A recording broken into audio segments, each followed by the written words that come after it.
മിശിഹായിൽ ഏറ്റവും പ്രിയമുള്ളവരെ, ലൂക്കോസിൻ്റെ സുവിശേഷം 16-ാം അധ്യായം 13 മുതൽ 18 വരെയുള്ള തിരുവചനങ്ങൾ.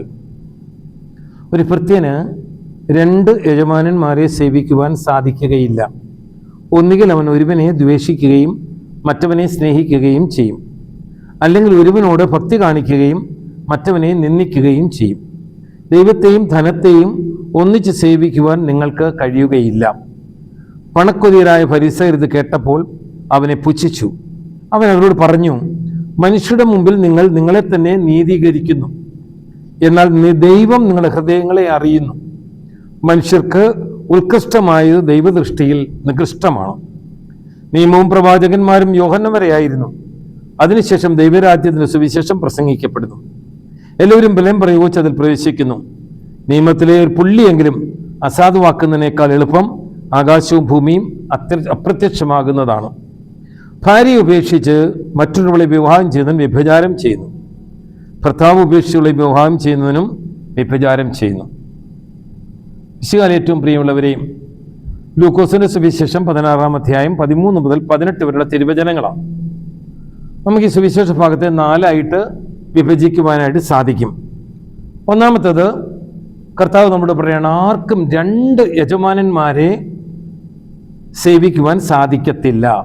ഒന്നുകിൽ ഒരാളെ സ്നേഹിക്കും, മറ്റേയാളെ ദ്വേഷിക്കും, അല്ലെങ്കിൽ ഒരുവനോട് ഭക്തി കാണിക്കും, മറ്റവനെ നിന്ദിക്കും. ഇത് കർത്താവ് എടുത്തു പറയുന്നു. ഈ 2 യജമാനന്മാർ ദൈവവും ധനവുമായിട്ടാണ് കർത്താവ് ഇവിടെ പറയുന്നത്. ദൈവത്തെയും ധനത്തെയും നമുക്കിത് സേവിക്കാൻ സാധിക്കത്തില്ല. നമുക്കത് എന്ത് വേണമെങ്കിലും പറയാം. ദൈവത്തെയും ലോകത്തെയും ഒരാൾക്ക് സ്നേഹിക്കാൻ സാധിക്കത്തില്ല. ദൈവത്തെ സ്നേഹിക്കുന്നവന് ലോകത്തിന് സ്നേഹിതനായി തരാൻ സാധിക്കത്തില്ല. ദൈവത്തെയും പണത്തെ ഒരാൾക്ക് സേവിക്കാൻ സാധിക്കത്തില്ല. ദൈവത്തെയും മനുഷ്യരെയും സാധിക്കത്തില്ല. പക്ഷേ യാഥാർത്ഥ്യം എന്താണെന്ന് ചോദിച്ചാൽ, ദൈവത്തിന് കൊടുക്കുന്നതിനേക്കാൾ വളരെ കൂടുതൽ പ്രാധാന്യങ്ങൾ നമ്മൾ സാധാരണ മനുഷ്യൻ ലോകത്തിലെ പലതർക്കും കൊടുക്കുന്നത് നമുക്ക് കാണാനായിട്ട് സാധിക്കും. മനുഷ്യ ജീവിതത്തിൽ നാം കാണുന്ന വലിയ പ്രത്യേകത ഏതാണ്? ദൈവമുണ്ട് എല്ലാവർക്കും. ദൈവത്തെ എല്ലാവർക്കും വേണം. ദൈവത്തെ എല്ലാവരും സ്നേഹിക്കുന്നുണ്ട്, ദേവാലയങ്ങളിൽ പോകുന്നുണ്ട്, പ്രാർത്ഥിക്കുന്നുണ്ട്. അതൊരു ചടങ്ങാണ്. അല്ലാതെ ആത്യന്തികമായ ഒരു ദൈവസ്നേഹത്തിൻ്റെ പരിണിത ഫലമായിട്ട് നമുക്ക് കാണാൻ സാധിക്കത്തില്ല. ഈ ആരാധന വർഷത്തിൽ യോഹന്നാൻ നമ്മോട് പറയുന്നുണ്ട്, ദൈവത്തെ ആരാധിക്കേണ്ടത് സത്യത്തിലും ആത്മാവിലുമാണ്. അങ്ങനെ ഒരു ആരാധന അനേകരുടെ ജീവിതത്തിൽ നടക്കുന്നില്ല. ദേവാലയത്തിൽ വരുന്നു, കടമ തീർക്കുന്നു. കടമയാണ് ദേവാലയത്തിൽ പോവുക. ദൈവസ്നേഹം എന്നുള്ളത് കടമയാണ്, അതിനപ്പുറത്തോട്ടൊന്നുമില്ല. എന്നാൽ അതിനേക്കാൾ വ്യക്തിപരമായി വലിയ ആഴമുള്ള ബന്ധം മനുഷ്യർക്ക് ലോകത്തിലെ പലതിനോടും ഉണ്ട്. ദൈവത്തിന് പകരം വെക്കാൻ പോലും മനുഷ്യർ തയ്യാറാകും എന്നുള്ളതാണ്.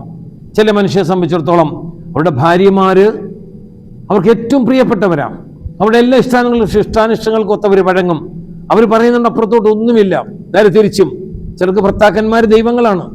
ഭർത്താക്കന്മാരെ പ്രീതിപ്പെടുത്തുക, ഭർത്താക്കന്മാരുടെ ജീവിതത്തിന് വേണ്ടി തങ്ങളെ തന്നെ സമർപ്പിക്കുക, അങ്ങനെ ഒരു സമർപ്പണം അവർക്കുണ്ട്. ചിലരെ സംബന്ധിച്ച് ചിലരുടെ ജോലിയാണ് ഏറ്റവും പ്രധാനപ്പെട്ടത്. ദൈവവുമല്ല, കുടുംബവുമല്ല, ജോലി ജോലി ജോലി ജോലി ജോലി. വീട്ടിലും ജോലി, ഓഫീസിലും ജോലി, പോകുന്നിടത്തും ജോലി, എല്ലായിടത്തും ജോലി. കുഞ്ഞുങ്ങളോട് വർത്തമാനം പറയാൻ സമയമില്ല, കുഞ്ഞുങ്ങളെ കളിപ്പിക്കാൻ സമയമില്ല, ഭാര്യയോട് മിണ്ടാൻ സമയമില്ല, ഭാര്യയ്ക്ക് കൊടുക്കേണ്ട കർത്തവ്യങ്ങളൊന്നും ചെയ്തു കൊടുക്കാൻ പോലും സമയമില്ല. ജോലി ജോലി ജോലി. അപ്പോൾ ദൈവത്തെക്കാൾ കൂടുതൽ ജോലിക്ക് പ്രാധാന്യം. ചിലരെ സംബന്ധിച്ചിടത്തോളം പണമാണ്. പണം പണം പണം. 1, 2, 3 ജോലികളൊക്കെ ചെയ്യും പണം ഉണ്ടാക്കാൻ വേണ്ടി.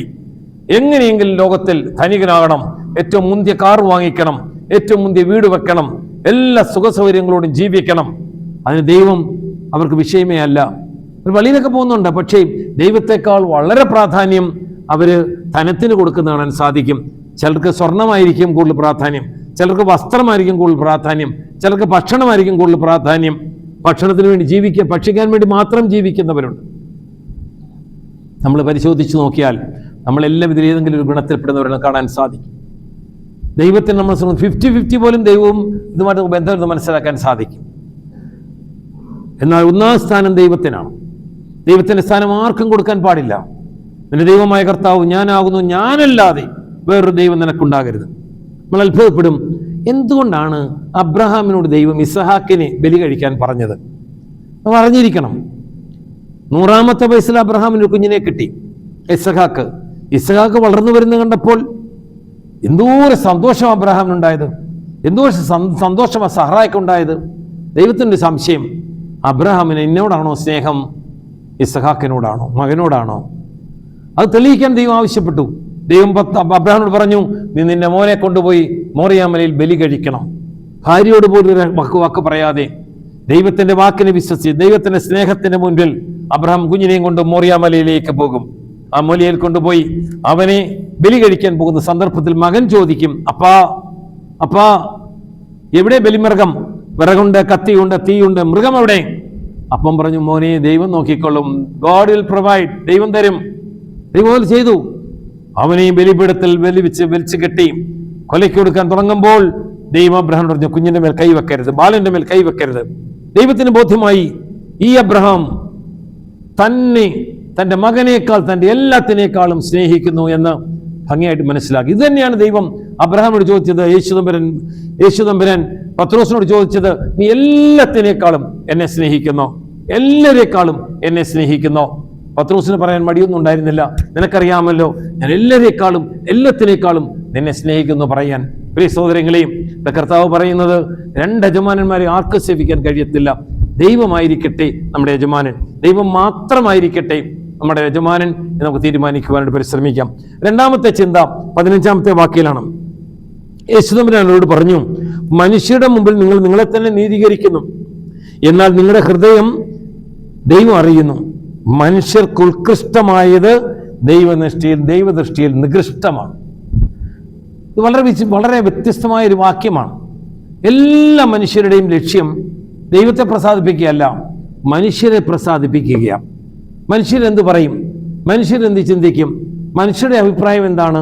ഇതാണ് നമ്മുടെ എല്ലാം വിഷയം. നമ്മളൊരു കാര്യം ചെയ്താൽ ആളുകൾ എന്ത് പറയുന്നു എന്ന് നമ്മൾ ആഗ്രഹം. നമ്മൾ വീട് വെച്ചു, എന്താണ് ആൾക്കാരുടെ അഭിപ്രായം? ഈ ആൾക്കാരുടെ അഭിപ്രായത്തിന് എന്താ പ്രസക്തിയുള്ളത്? ദൈവമുമ്പാകെ നാം ചെയ്യുന്ന ഏത് പ്രവൃത്തിയും ദൈവമാണ് നമുക്ക് മഹത്വം തരേണ്ടത്, ദൈവമാണ് നമുക്ക് മാർക്ക് തരേണ്ടത്. ദൈവത്തിന്റെ മുമ്പിൽ ഉത്കൃഷ്ടമായത് ചെയ്യാൻ തയ്യാറാണ്. മനുഷ്യരുടെ മുമ്പിൽ ഉത്കൃഷ്ടമായ ദൈവത്തിന് നികൃഷ്ടമാണ്.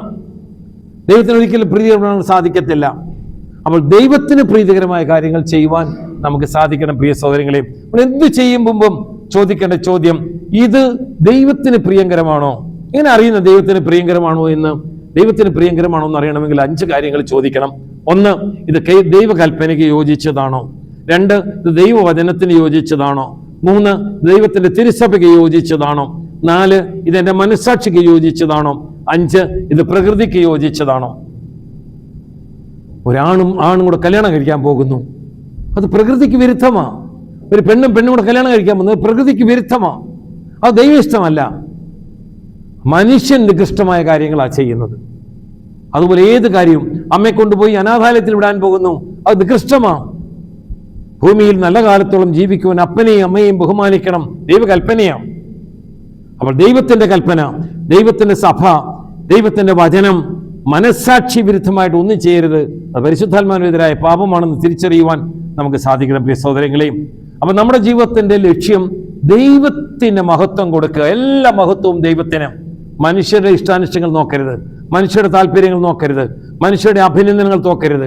ഓർക്കണം, ആയിരക്കണക്കിന് 10,000-കണക്കിന് മനുഷ്യർ വിളിച്ചു പറഞ്ഞു, ദാവീദിന്റെ പുത്രൻ ഹോശാന. പിറ്റേ ദിവസം അവർ തന്നെ വിളിച്ചു പറഞ്ഞു, അവനെ ക്രൂശിക്കുക. ഇത്രയുള്ള മനുഷ്യൻ. ഇന്ന് പുകഴ്ത്തി പറയുന്നവൻ നാളെ ഇകഴ്ത്തി പറയും. പക്ഷെ ദൈവം ഒരിക്കലും നമ്മളെ പുകഴ്ത്തിയാൽ ഇകഴ്ത്തത്തില്ല, ഉന്നതങ്ങളിലേക്ക് ഉയർത്തുക മാത്രമേ നമ്മൾ ചെയ്യത്തുള്ളൂ. 3-ാമത്തെ ചിന്ത, കർത്താവ് പറയുകയാണ്, ഈ ആകാശവും ഭൂമിയും കടന്നു പോകും, എന്നാൽ നിയമത്തിൽ നിന്നൊരു വള്ളിയോ പുള്ളിയോ മാറ്റാൻ ആർക്കും കഴിയും. നിയമം ഒരിക്കലും അലംഘനീയമാണ്, ആർക്കും ലംഘിക്കാനൊക്കത്തില്ല. നിയമം പാലിക്കുക എന്നുള്ളത് മനുഷ്യന്റെ കടമയാണ്. ദൈവം തന്ന നിയമങ്ങൾ മനുഷ്യന്റെ വിശുദ്ധീകരണത്തിന് വേണ്ടിയാണ്, സ്വർഗപ്രാപ്തിക്ക് വേണ്ടിയാണ്. ദൈവം കൽപ്പന പാലിക്കാതെ ആർക്കും സ്വർഗത്തിൽ പോകാൻ സാധിക്കത്തില്ല. ഒരു യുവാവ് എന്ന് കർത്താവിനോട് ചോദിച്ചു, കർത്താവെ, നിത്യജീവൻ പ്രാപിക്കാൻ ഞാൻ എന്ത് ചെയ്യണം? യേശു ചോദിച്ചു, നിനക്ക് നിയമങ്ങൾ അറിയത്തില്ലയോ? നീ നിയമങ്ങൾ പാലിക്കേ. നിയമങ്ങൾ എണ്ണി കർത്താവ് പറയും.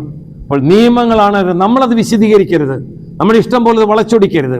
നമുക്ക് താല്പര്യമുള്ളതനുസരിച്ച് ഓരോ നിയമത്തിനും പുതിയ അർത്ഥവ്യാപ്തികൾ നമ്മൾ കണ്ടെത്തരുത്. ദൈവം പറഞ്ഞ രീതിയിൽ നിയമങ്ങളെ മനസ്സിലാക്കുവാനും ആ നിയമങ്ങൾ പാലിക്കുവാനും സാധിക്കണം. നിയമങ്ങൾക്ക് ഒറ്റ അർത്ഥമേ ഉള്ളൂ, ദൈവത്തെ സ്നേഹിക്കുക, സഹോദരനെ സ്നേഹിക്കുക. വേറെ ഒരു നിയമവും ഇല്ല. ദൈവത്തെ സ്നേഹിക്കുക, സഹോദരനെ സ്നേഹിക്കുക. ഈ രണ്ട് നിയമങ്ങൾ പാലിക്കാൻ സാധിച്ചാൽ പ്രിയ സഹോദരങ്ങളെ, ദൈവം മുമ്പാകെ മഹത്വീകരിക്കപ്പെടുത്തിക്കുവാൻ നമുക്ക് സാധിക്കും. അവസാനത്തെ ചിന്ത 18ാമത്തെ തിരുവചനമാണ്. ഒരു ബന്ധവുമില്ലാത്ത ഒരു വാക്യമാണത്.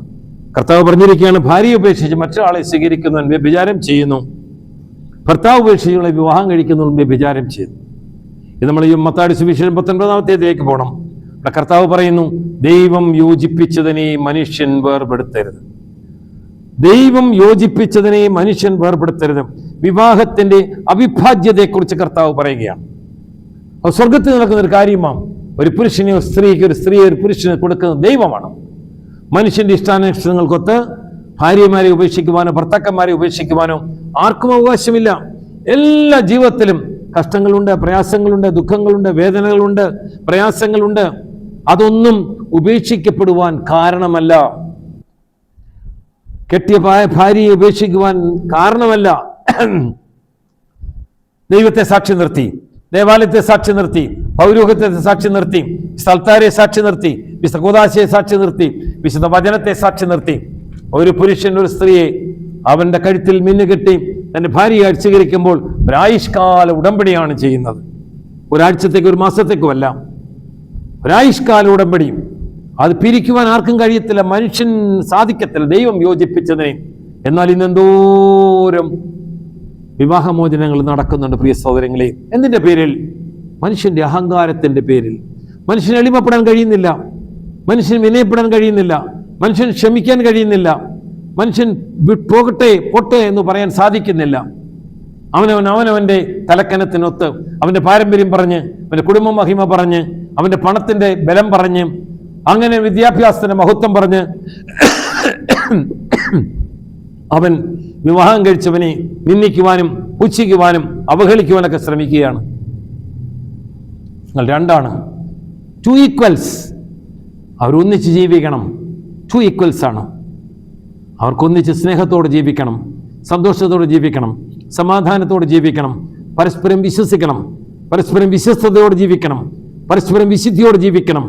പരസ്പരം പറ്റിച്ച് ജീവിക്കുന്നതല്ല കുടുംബജീവിതം, പരസ്പരം വഞ്ചിച്ച് ജീവിക്കുന്നതല്ല കുടുംബജീവിതം.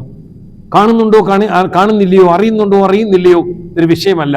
എല്ലാം കാണുന്ന, എല്ലാം അറിയുന്ന ഒരു ദൈവമുണ്ട്. ഭാര്യയുടെ ചുമതലയാണ് ഭർത്താവിന് വിധേയപ്പെട്ട് ജീവിക്കുക. ഭർത്താവിന്റെ ചുമതലയാണ് ഭാര്യയെ സ്നേഹിച്ച് അവളെ ബഹുമാനിച്ച് ആദരിച്ച് ജീവിക്കുക.